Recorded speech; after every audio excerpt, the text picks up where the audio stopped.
Susulat hindi lamang sa tinapay na bubuhay ang tao, kundi sa bawat salita na nanggagaling sa bibig ng Diyos. Kayo po ay nakatunghay sa serye ng LGS o Let's Go Spiritual sa ating every Sunday worship service. Alright? So sa ating pong pagpapatuloy sa ating seryeng ito ay natalakay na po natin ang reklamo, reveals, ano ba talaga ang nasa puso mo. Ang presyo ng puro reklamo, bakit ka naiiwan? Walang nangyayari sa reklamo, kilos ang kailangan. And then, itong ating paksa ngayong umaga, ang kapangyarihan ng renewed mind. At dito natin matatagpuan ngayon kung ano ang susi sa tunay na pagbabago. Para makita natin ang kahalagahan nito at bago tayo lumaot ay atin pong i-recite ang sumasampalataya. Sumasampalataya ako sa Diyos amang makapangyarihan sa lahat, lumalang ng langit at lupa at kay Hesukristo na anak niya, Panginoon natin na sa hiwaga ng Espiritu Santo, ipinanganak ng Birhing Maria, nagdamdam ng hirap sa kahatulan ni Poncio Pilato, ipinako sa krus, namatay at nilibing sa ikatlong araw at nabuhay sa mga patay. Umakit sa langit at umupo sa kanan ng Diyos amang makapangyarihan sa lahat, doon nagmumula na paparito upang humukom sa mga buhay at mga patay. Sinasampalatayanan ko ang Espiritu Santo, ang banal na iglesyang laganap, ang pagkakaisa ng mga banal at kapatawaran ng mga kasalanan, ang kabuhayan ng katawan at ang buhay na walang hanggan. Siya nawa. Ang 10 utos, huwag kang magkakaroon ng ibang Diyos sa harap ko. Huwag kang gagawa para sa iyo ng larawang inanyuan. Huwag mong babanggitin ang pangalan ng Panginoong mong Diyos sa walang kabuluhan. Alalahanin mo ang araw ng Sabat upang ipangilin. Igalang mo ang iyong ama at ang iyong ina. Huwag kang papatay. Okay? So, huwag kang gagawa para sa iyo na larawang inanyuan. Huwag mong babanggitin ang pangalan ng Panginoong mong Diyos sa walang kabuluhan. Alalahanin mo ang araw ng Sabat upang ipangilin. Galang mo ang iyong ama at ang iyong ina. Huwag kang papatay, huwag kang mangangalunya, huwag kang magnanakaw, huwag kang magbibintang sa iyong kapwa. Huwag mong imbutin ang anumang bagay ng iyong kapwa. Alright, sa ating pong pagpapatuloy sa ating serye ngayong gabi, na pinamagatan po natin ang kapangyarihan ng renewed mind o ang kapangyarihan ng binagong pag-iisip. Okay? So kung kayo po ay may mga tanga na Biblia at makikita naman po ninyo sa ating screen ang ating pong teksto. Nasa Romans chapter 12 verse 1 and 2. Right? Ito po ang sinasaad. Kaya nga, mga kapatid, alang-alang sa masaganang habag ng Diyos sa atin, ako'y nakikiusap na ialay ninyo ang inyong sarili bilang isang handog na buhay, banal at kalugod-lugod sa Diyos. Ito ang karapat-dapat na pagsamba ninyo sa Diyos. Huwag kayong makiayon sa takbo ng mundong ito. Mag-iba kayo sa pamamagitan ng pagbabago ng inyong pag-iisip upang maunawaan ninyo ang kalooban ng Diyos, kung ano ang mabuti, kalugod-lugod at ganap na kalooban niya. Pagpalain nawa ng Diyos ang pagkabasa ng kanyang mga salita. Tayo po'y dumulog sa panalangin at tingin natin sa Diyos na samahan tayo sa gabing ito. At nais ko na tutukan ninyo ang bawat slide na aking ipepresent at ang bawat kataga na aking bibigkasin ay merong bigat na maunawaan natin kung paano tayo magbabago ang buhay. Okay? Let us pray. Dakila naming Ama, nagpapasalamat po kami sa kapangyarihan ng iyong salita, na kahit kami ay malalayo ang distansya, ang salita mo, Panginoon, ay makapangyarihan at maaring magbago ng aming buhay at ng aming pamumuhay.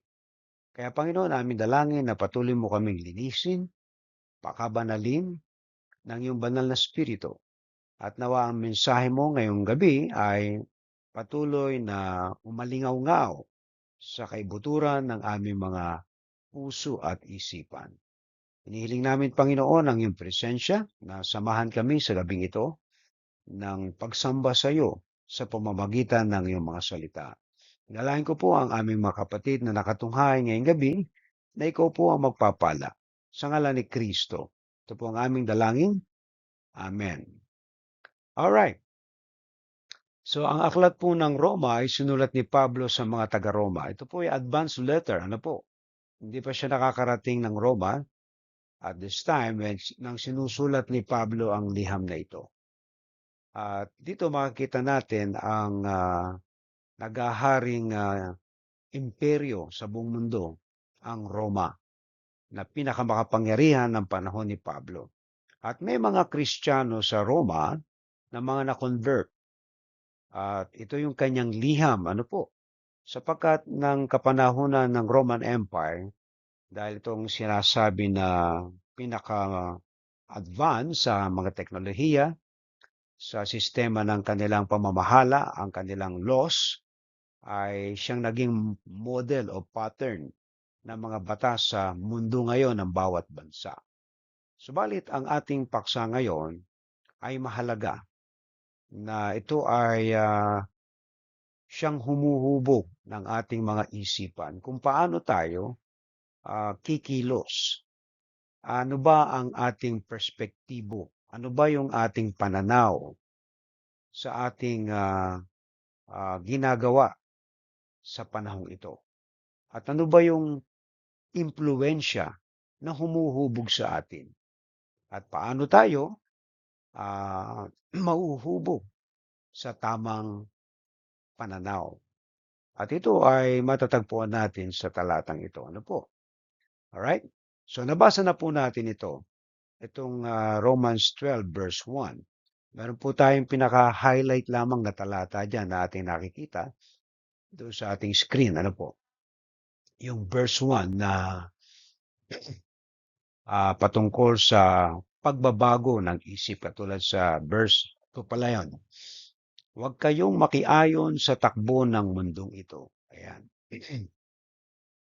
Then, mag-iba kayo sa pamamagitan ng pagbabago ng inyong pag-iisip. Ayan.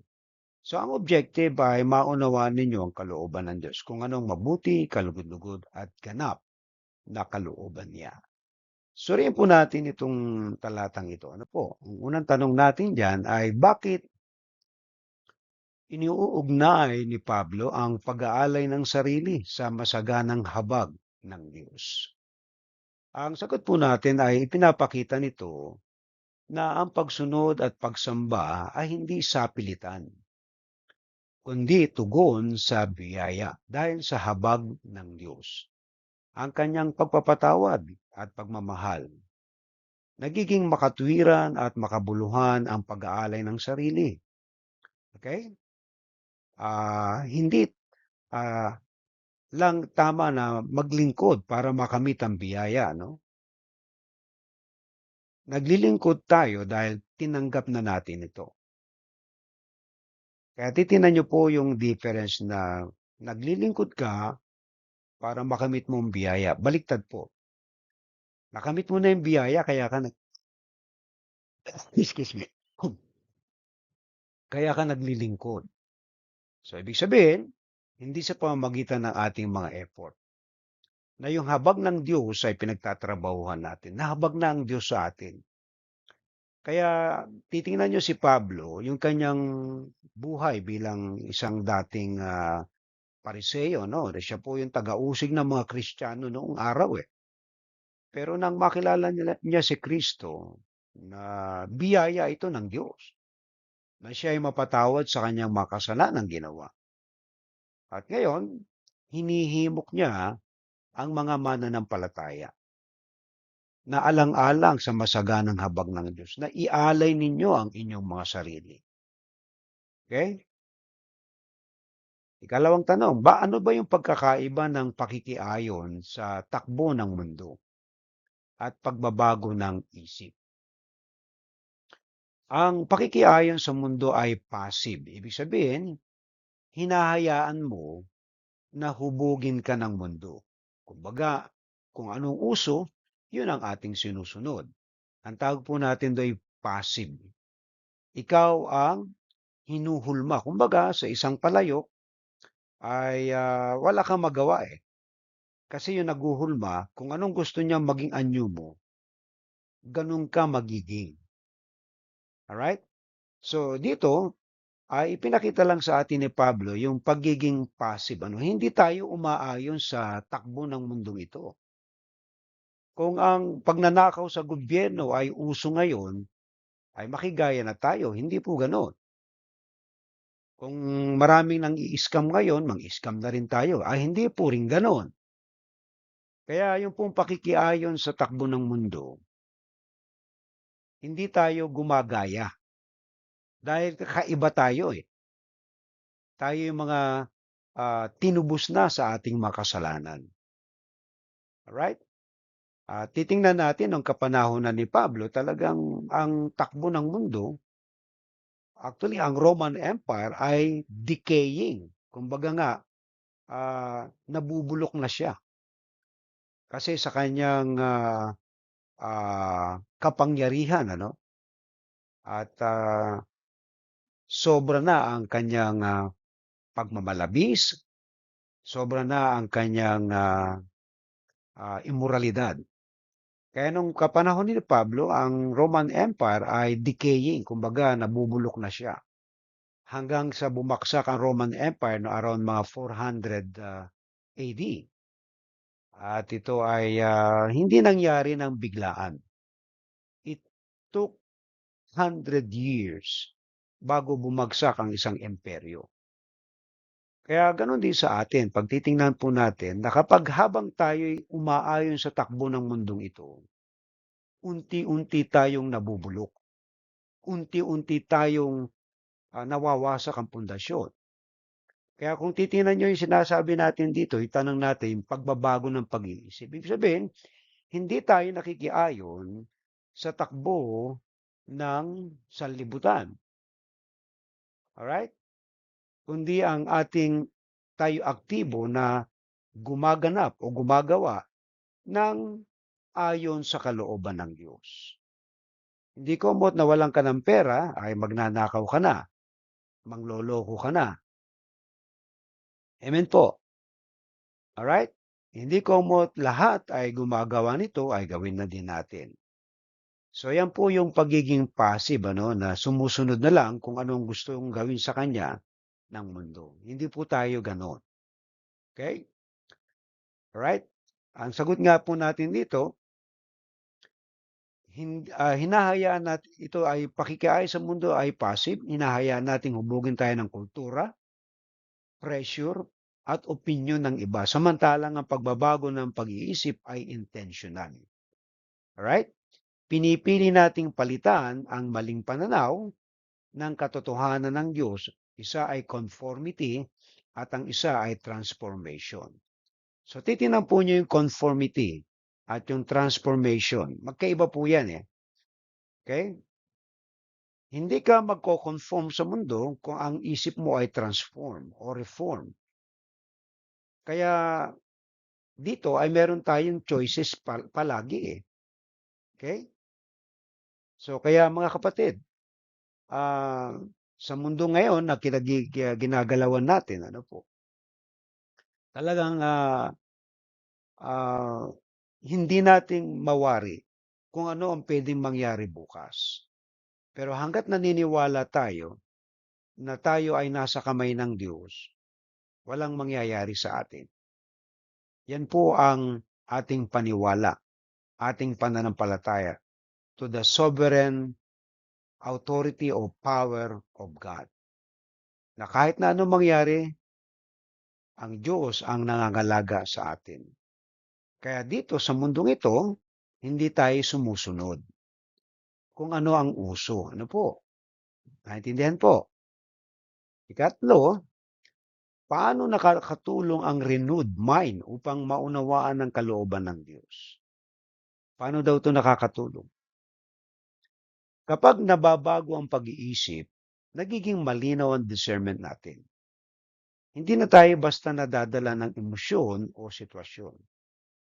kundi natututo tayong kumilala kung ano ang mabuti, kalugod-lugod at ganap sa paningin ng Diyos. Ang tamang pag-iisip ang nagiging susi upang makita at sundin ang kanyang kalooban araw-araw.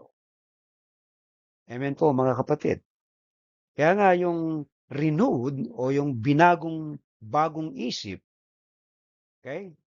Dito natin nakikita na mas importante ang salita ng Diyos kaysa itinuturo ng mundo na pawang pansamantala. Kaya dito, pag renewed ang mind mo, alam mo na kung ano ang tama sa mali. At alam mo kung ano ang totoo sa kasinungalingan. Okay? Naintindihan po?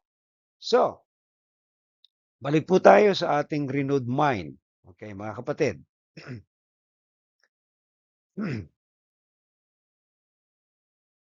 Alright? Now, sa mundong ito, patuloy na nagbabago at puno ng iba't ibang impluensya. Mula sa social media, kultura, hanggang sa mga personal na karanasan. Madaling mahubog ang ating isip ayon sa takbo ng mundo. Madalas, hindi nating namamalayan na ang ating pag-iisip ay unti-unting naaayon sa takbo ng lipunan kaysa kalooban ng Diyos. Ngunit malinaw ang paanyaya ng Panginoon sa pamamagitan ni Apostol Pablo dito sa Roma chapter 12 verse 2, no? Magbago kayo sa pamamagitan ng pagbabago ng inyong pag-iisip. Ipinapakita nito na ang tunay na pagbabago sa buhay ay hindi nagsisimula hindi sa panlabas na anyo, kundi sa loob ng ating isip. Sapagkat kung paano tayo mag-isip, ganon din ang direksyon ng ating buhay. Alright? Dito po sa sermon natin ito, pag-aaralan natin ang kapangyarihan ng renewed mind. Isang isip na hinuhubog ng salita ng Diyos, ginagabayan ng Espiritu Santo, at hindi na alipin ng lumang pag-iisip. Dahil kapag ang isip ay nabago, ang buhay ay tunay na nababago. Amen po, mga kapatid. So, balikan po natin yung isang highlight ng talata, no? Magbago kayo. Paano daw? Sa pamamagitan ng pagbabago ng inyong pag-iisip. So, ang tao pwedeng magbago kapag nagbagong isip. Hindi po yung nagbago ka ng tirahan, ng trabaho, ng damit, ng pagkain, ay magbabago ka. Ang pinakasusi sa pagbabago ay magsisimula sa isip. Alright? Kaya kung i-apply natin sa mga practical itong talatang ito, ano po, ay napakarami pong application. Ngayon, ang tanong natin, ano ba yung dapat mong gawin para magbago ang iyong pag-iisip? Okay? Para makita mo yung kalooban ng Diyos, kung gaano kahalaga ito. Kasi kung hindi magbabago ang ating pananaw, ang ating isip, patungkol sa Diyos, patungkol sa ating sarili, patungkol sa nangyayari sa ating paligid, walang magbabago. Dapat yung isip muna ang baguhin, ano? Kaya maraming tao ngayon na kahit sabihin nila na nakakita sila ng bagong trabaho, nakakita sila ng bagong tahanan, nakakita sila ng bagong kapartner, babago na ang buhay. Hindi po. Hangga't hindi nagbabago ang isip at hindi sumusunod sa kalooban ng Diyos, walang nagbago. Alright? Maaaring binago mo lamang yung pagkain mo, yung tirahan mo, yung trabaho mo, pero yung pagkatao mo ganun pa rin. Kasi ang tunay na pagbabago nagsisimula sa isip. Hindi ba kayo na magtataka kung bakit may mga tao na kahit na bigyan mo ng maraming pera yan, hindi pa rin magbabago ang buhay niyan, ang isip niyan. Alright? Dahil walang kapasidad na piliin kung anong tama sa mali. Okay? So ngayon, makinig po kayo mga kapatid. Meron po tayong tatlong puntos dito na ating tatalakayin ngayon. Okay? Anong dapat mong gawin? Mabilis lamang po ito. Ang isip ang pinagmumulan ng tunay na pagbabago. Okay? The mind as the starting point of transformation. Ano po, mga kapatid? Ang lahat ng ginagawa natin, okay? Salita man o kilos ay nagmumula sa iniisip natin. Kung ang isip ay puno ng takot, galit, o doubt, yun din ang lalabas sa ating buhay. Kaya kung ano ang asa utak mo, definitely ikaw yun. Naintindihan po? Alright? Pero kung ang isip ay puno ng katotohanan ng Diyos, doon nagsisimula ang tunay na pagbabago. Amen. Kasi meron kang reference eh. Ang pinaniniwalaan mo ay katotohanan, hindi kasinungalingan. Ito po yung practical application natin dito sa number 1. Ano? Tandaan natin, ang isip ang pinagmumulan ng tunay na pagbabago. Magkaroon ka ng thought check. Ano ba yung thought check na yan? O habit. Tanungin ang sarili, totoo ba ito? Minsan kasi sa social media, marami tayong na babasa, napapanood. Minsan hindi tayo nagtatanong, totoo ba ito? Marami magaganda na lumalabas, ano? Pero yung tanong na, totoo ba ito? Nakakatulong ba ito? Galing ba ito sa Diyos? So ito yung magandang pagpan-check para makita natin na hindi tayo nagogoyo, hindi tayo nalalansi o nalilinglang ng mundo. Kasi sa dami ng scammer ngayon sa mundo, grabe, no? Talagang mawawalan ka ng direction sa buhay. Okay? So una yan, practical application. Ikalawa, magbasa at mag-meditate sa Word of God daily, kahit na 5 to 10 minutes lang. Ginagawa nyo ba yan? Okay? 5 to 10 minutes, mahalaga po ito. Ako, araw-araw na ako nag-aaral eh. Kaya pagbasa mo ng Bible, is a form of meditation. Pero kailangan din talaga, araw-araw meron tayong at least 5 to 10 minutes. Tayo ay nagbabasa at nagme-meditate ng salita ng Diyos. Iwasan ang mental junk food. Okay? Ano ba yung mental junk food? Yung mga negative content, mga toxic conversation. Siguro it's time to filter na kung ano yung ipapasok mo sa utak mo. Kasi grabe ngayon, ang tindi. Pagka nagbasa ka sa Facebook, sa Thread, sa Instagram, ang mga pinopromote ng tao ngayon, puro pera, pera, pera, pera, pera. Ayun pala tong mga to, mga scammer pala yan. Grabe, ano? Mga junk food talaga yan. O junk thoughts. Na akala nitong mga scammer na to, puro pera ang tao. Ngayon, kung nag-check ka ngayon, sasabihin mo, totoo ba ito? Kasi, grabe yung mga scammer, talagang chinecheck ko yung mga yan. Mga namimigay ng pera, pag chinek mo, mga walang ya, mga scammer nga. Kung ano-ano mga hihingi sa iyo. Okay? Tandaan natin mga kapatid, parang cellphone lang to eh. Kahit gaano kaganda ang hardware, kung corrupted ang software, hindi gagana ng maayos. Ganon din ang buhay natin. Ang isip ang operating system. Kaya yung isip ang dapat na itama. Okay? Kapag tama ang isip mo, tama ang gagawin mo. Okay? So ngayon ay linggo. O, dapat tayo ay sumasamba sa Diyos. Naintindihan po mga kapatid. Okay? So that is our operating system ang ating isip. Kaya kapag corrupted ang isip natin, hindi tayo makakapag-isip ng tama. Okay? Ikalawa, mabilis lang po ito, no? Tatlong puntos lang to. May kapangyarihan kang piliin ang iyong iisipin. Okay? You have authority over your thoughts. Hindi natin kontrolado ang lahat ng sitwasyon, pero may control tayo sa response natin. Ang renewed mind ay hindi automatic.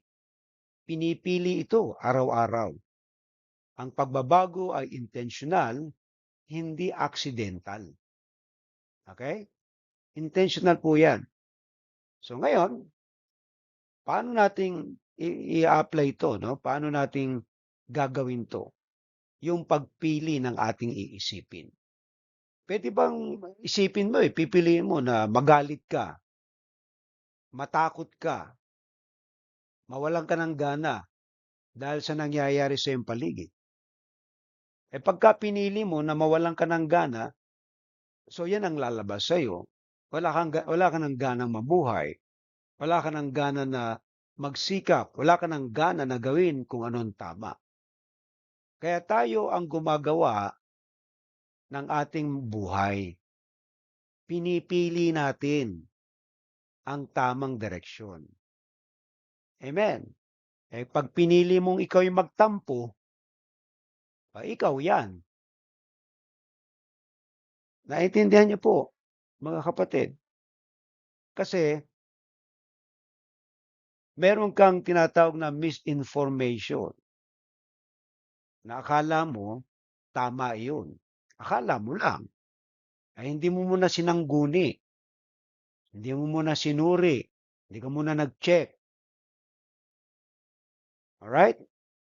Pagkatapos bubuhay ka sa ah, pagkakaroon ng ng isolation, inihiwalay mo ang sarili mo sa iba. Okay? So tayo ang pumili ng ating buhay. Kaya mga kapatid, yung nangyayari sa panahon natin ngayon, katulad ng pagtaas ng mga krudo, alright?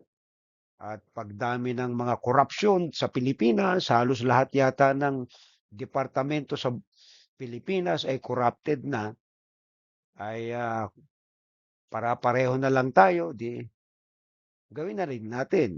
Mali. Hindi po tayo gagaya sa mga yan. Balang araw ay yan ay babagsak yan eh. Lahat po ng mga ginagawa ng tao, ilalantad ng Diyos yan. Kaya ito pong nangyayari sa ating ngayon, sa ating bansa, ano po, time will come. Talagang darating ang Panginoon diyan na yung kanya gagawin niya, hindi mo akalain. Kasi pag hindi nagsisi o nagbago ang isip ng ating mga namumuno, ng ating mga kababayan patungkol sa katotohanan, yan ang lalamon sa kanila sa pagbagsak. Okay. Now, number 2, practical application. Practice the pause, pray, reframe, and act method. PPRA. PIRA. Ayan. PPRA. Para madali niyong ma-memorize. PPRA. Parang pera lang, Okay? Practice niyo to, yung pipiliin niyo, ha? Pause muna. Huwag agad mag-react. Diba? Meron kayong nakita na siyempre tayo, ang reaction natin, "Uy, sama naman yan." O kaya naman, maganda, "Uy, sasalpak." Kumbaga, susunggaban mo agad. Hindi ka muna magtanong, "Teka muna, totoo ba yan? Tama ba yan?" O, di ba? O, yun ang check. Pause muna. Huwag ka muna mag-react. Kalawa, pray. Manalangin. Tulungan mo akong mag-isip ng tama. Kasi ang Diyos naman nakikinig eh. Kaya ito, napakaganda pong practice nito. Talaga yung pananalangin, dadaling ka ng Diyos sa kung anong dapat mong isipin na tama. Amen. Ikatlo, reframe. Palitan ng negative thought ng truth. Pagka mga negatibong pumapasok sa isip mo at walang katotohanan, mabubuhay ka sa kasinungalingan. Mabubuhay ka sa tinatawag nating inadequacy. Wala kang kakontentuhan. Reframe. Palitan mo yan. Dahil walang nagtatagumpay sa inggit, walang nagtatagumpay sa sama ng loob, tampo, walang nagtatagumpay dyan. Dapat positibong kaisipan mo. Piliin mo yung tama. Teka, itong gagawin ko. Merong taong tumutulong sa akin. Huwag na tayo mag-isip ng negative. O positibong isipin natin. At ikaapat, kumilos ayon sa tamang pag-iisip. So hindi magkakamali ang tamang isip sa ating gagawin. Alangan naman tama ang pag-iisip mo tapos mali ang ginagawa mo. Ibig lamang sabihin yan, mali ang nasa isip mo. Kung mali pa rin ang ginagawa mo sa buhay mo. Naintindihan po? Itong tatlong ito, yung apat na to, itong application to, practical to. Piliin mo ang tama. At ito yung way. Pipira. Pause, pray, reframe, and act. Okay? Naintindihan po, mga kapatid. So, practical application po yan. Napapakinabangan natin. Okay? So,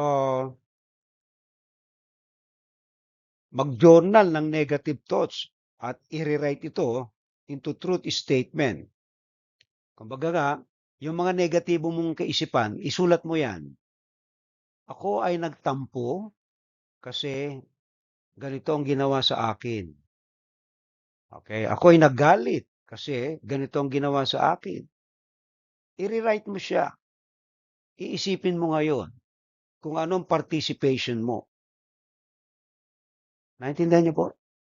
Kasi may mga taong kumbaga, pinili na agad yung pangit eh. Hindi muna sinuri kung tama yung kanyang iniisip. Eh, mali yung isip niya. O, magdurusa siya ngayon. Okay? Tapos magtatampo, tapos magagalit. Ang tendency niya, pag nagalit yan, sisiraan ka na. Naintindihan niyo po? Distraction na yan. Kaya nga, yung bumubulok yan eh. Reklamo yan eh. Bumubulok ng isip. Kaya hindi magiging maganda ang buhay niya. Okay? Tingnan niyo po traffic sa EDSA. Pwede kang magalit. Sabi mo, sayang oras ko. O pwede mong i-reframe. Extra time ito para mag-pray o makinig sa Word of God. Pagka ganun may traffic, ako ginagawa ko.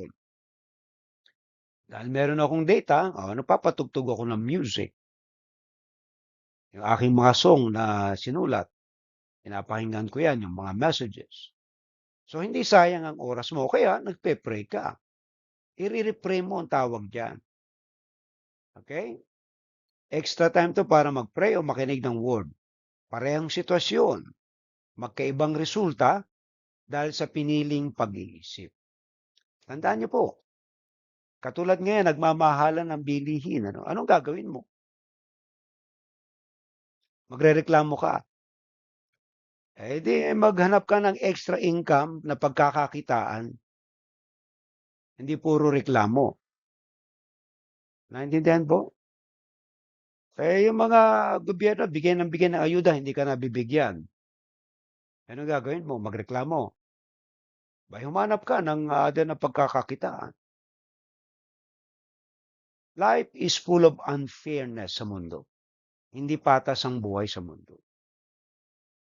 Ang magagawa mo lang talaga ay lumapit sa Diyos, humingi ka ng tulong, ng biyaya upang makaraos ka. Hindi lang makaraos, kundi makita mo kung ano ang nagagawa ng renewed mind.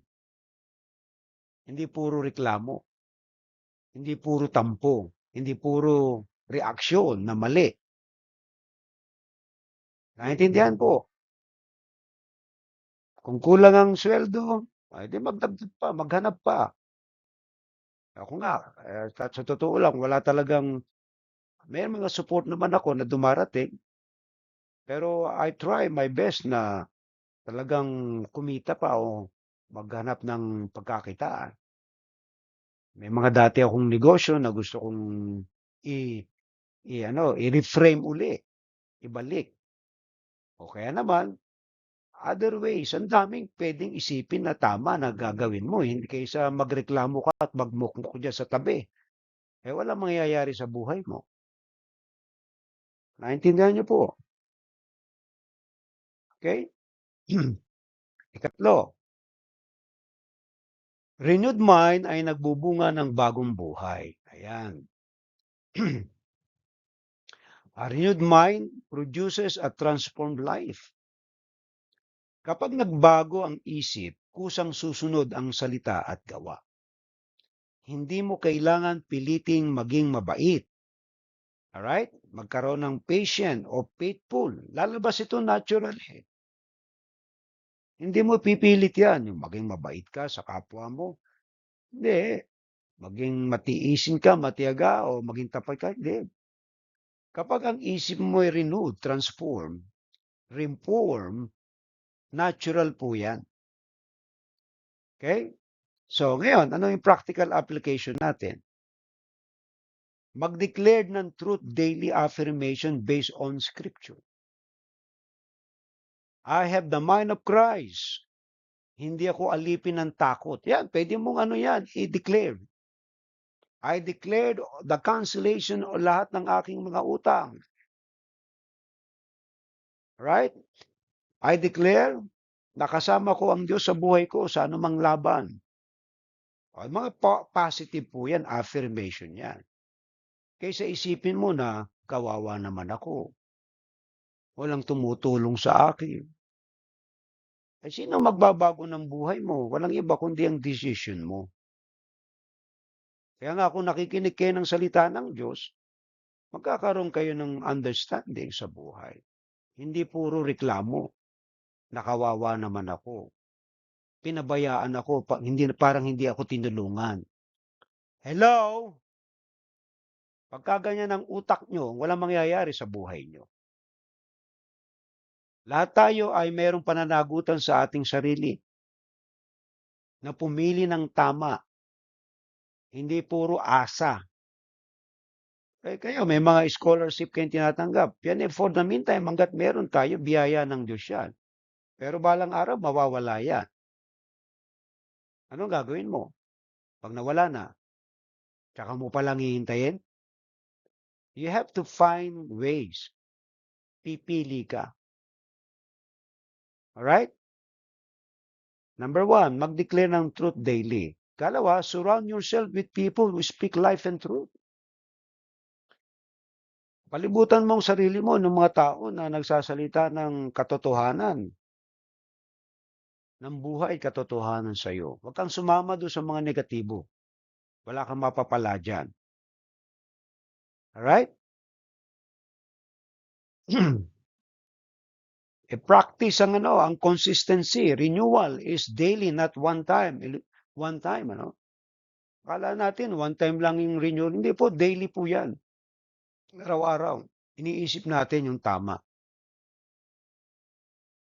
Na gusto mo magreklamo. Eh, grabe, Talagang pag inisip mo na lamang, talagang magagalit ka eh. Isang araw, narito ako sa Lucena ngayon eh. Flat yung gulong ko, nagpa-vulcanize ako. Eh, hindi ko tinanong kung magkano, no? Pero at the end, pambihira. Isang butas ng gulong, 500 ang sinisingil sa akin. Nang tanungin ko, 500? Opo, kasi po yung pagpasok ng butas, 150. Yung pito, 150. Yung labor, 200. Kaya 500. Wow! Mahal naman. Ay sige po, 450 na lang. Nung isang araw, narin ako sa Batasan, hindi ko kinagat yung 300. Kasi may mga dirty tricks talaga, kahit mga madadaya talaga. Sa halip na magreklamo, hindi ako magrereklamo, sabi ko, Sige, bayaran ko na lang. Bahala ka na sa buhay mo. Alam niyo po yung mga taong ganyan na mga may hiling manglamang ng kapwa, hindi yung mayaman yan. Lalo silang mawawalan ng kliyente kasi masyado hindi patas. Ito yung mundo natin ngayon. Kaya titingnan po natin, kahit na maliliit na mga, yan, katulad niya, mga vulcanizing, maliliit lang yan eh. Hawa-hawa na. O anong iisipin mo ngayon? Magagalit ka ba? Eh, normal na tao, magagalit ka. Wala, kumbaga, mamumura mo. Walang yatong taong ito. Grabe kong maningil. Naintindihan niyo po. So, hindi na lang ako nagreklamo. Kumbaga, sige na, baka bahala ng Diyos sa'yo. You get it? So, life is full of ano, yun nga, sabi nga ko po sa inyo, maraming scammer na ngayon na kahit nahanap buhay, ginagamit na pang i-scam, makapanglamang lang sa kapwa. Ito yung takbo ng utak ng mundo na hinuhulmahan tayo na ginagawa nga ng mga nasa gobyerno, di gawin na lang natin. Ay hindi po tayo ganoon. Tayo po ay may kaisipan ni Kristo na tayo po yung patas at tayo po ay merong tinatawag na justice, ano? Hindi tayo nang lalamang ng ating kapwa. Kato'y naniniwala kapag sumunod ka sa kung ano ang tama, ay pagpapalain ka ng Diyos. Amen po. Okay? So yung tatlong yan, mag-declare ng truth daily, surround yourself with people who speak life and truth, and i-practice ang consistency. Renewal is daily, not one time. Okay? So mga kapatid, ang pagbabago ng buhay ay hindi po nagsisimula sa paligid. Tandaan po ninyo yan. Kahit ka nasa loob pa ng mansion, kahit pa naroon ka sa ibang bansa, right? Kapag ang isip mo ay hindi nagbago, walang nagbago. Tandaan natin, nagsisimula ito sa loob. At ang loob na yon ay ang iyong isip. Kaya nga mga kapatid, ang challenge natin ngayon,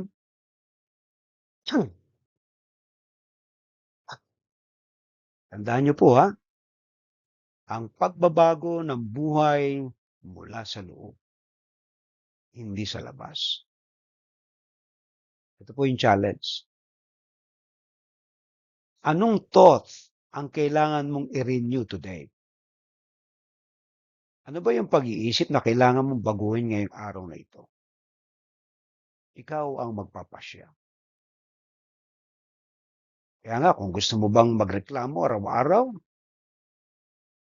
o gusto mo magalit araw-araw, gusto mo magtampo araw-araw, ikaw ang pumipili ng buhay mo. Pero kung pipiliin mo yung tama mula sa pagrereklamo, kundi pagpapasalamat, mula sa tampo, kundi sa pagtanggap, mula sa galit, patungo sa pagpapakumbaba. Sana ay napagpala po tayo ngayong gabi at nawa ay ma-share niyo po itong mensaheng ito sapagkat napapanahon na maraming tao ngayon ang galit, maraming tao ngayon ang hindi kontento at maraming tao ngayon ang reklamo ng reklamo. Alright? Tayo po ay manalangin at sama po natin sa panalangin yung ating tithes and offering. Kung na-bless po kayo, pwede po kayo magpadala ng yung mga tithes and offering na kakero po sa ating kapatid na Merlinda. Alright? Let us pray. Dakilan naming Diyos, maraming salamat po sa iyo sa gabing ito. Nawa Panginoon, ang aming mga pag-iisip ay patuloy na nagbabago. Naisipin namin na ikaw ang may kontrol ng lahat. Sa iyo kami nagtitiwala. Hindi mo kami pababayaan. Ito ang aming pag-asa. Kaya Panginoon, sa kabila ng mga kabagabagan, mga problema namin sa buhay, walang iba kaming puwedeng lapitan kundi ikaw lamang.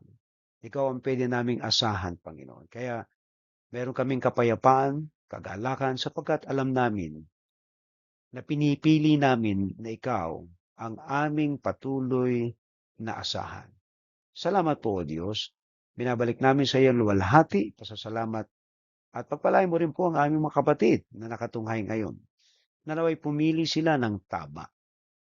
Naway piliin nila ikaw, O Diyos, na higit sa lahat na pinaniniwalaan nila na gagabay, tutulong, magbabantay, mangangalaga sa kanilang buhay. Sa ngalan ni Kristo, ito po ang aming dalangin, kasama na po ang aming mga kaloob na ikaw po magpapala. In Jesus' name, Amen. All right? So this is our first Sunday ang ating month of May. So we have one Sunday. Ako po ay nasa Lucena ngayon. And then on the third Sunday, I expect na yung pong inyong mga application forms sa mga scholars po natin ay inyo pong naibigay na kay Sister Rosemary. Ano po, magkakaroon tayo ng orientation on the third Sunday. Maikli lang naman po ito after the service. So yung mga nais na ma-renew yung kanilang scholarship, so you have to attend ng orientation. You have to find ways kung paano kayo makakapunta. Otherwise, hindi na po namin tatanggapin. Kasi ang aking prayer ay local lang aming kukunin ng mga scholars. Unless na ikaw ay may honor, meron tinatawag yan mga exemption, ano? But most likely, gusto natin na yung mga dumadalo sa gawain ng Diyos, ng pagsamba, ng Bible study, kasi marami sa inyo na pagbigyan na po natin for more than 1 year, 2 years pa. Hindi na attend ng Bible study, na hindi na umattend ng online. So, I'm very sorry for you. Okay? But if you have to commit yourself to, again, so you are welcome to join. Otherwise, wala na po tayong magagawa dyan. So, pinag-pray na po din natin yan. Okay? Sa ating pong pangwakas na bendisyon at panalangin, awitin po natin ating doxology. Praise God from whom all blessings flow. Praise Him, all creatures here below. Praise Him above, ye heavenly hosts. Praise Father, Son, and Holy Ghost. Amen. Pagpalain ka nawa at ingatan ni Yahweh, kahabagan ka nawa at subaybayan ni Yahweh, lingapin ka nawa at bigyan ng kapayapaan ni Yahweh. Tatlo pang amen. Amen. Amen. Amen.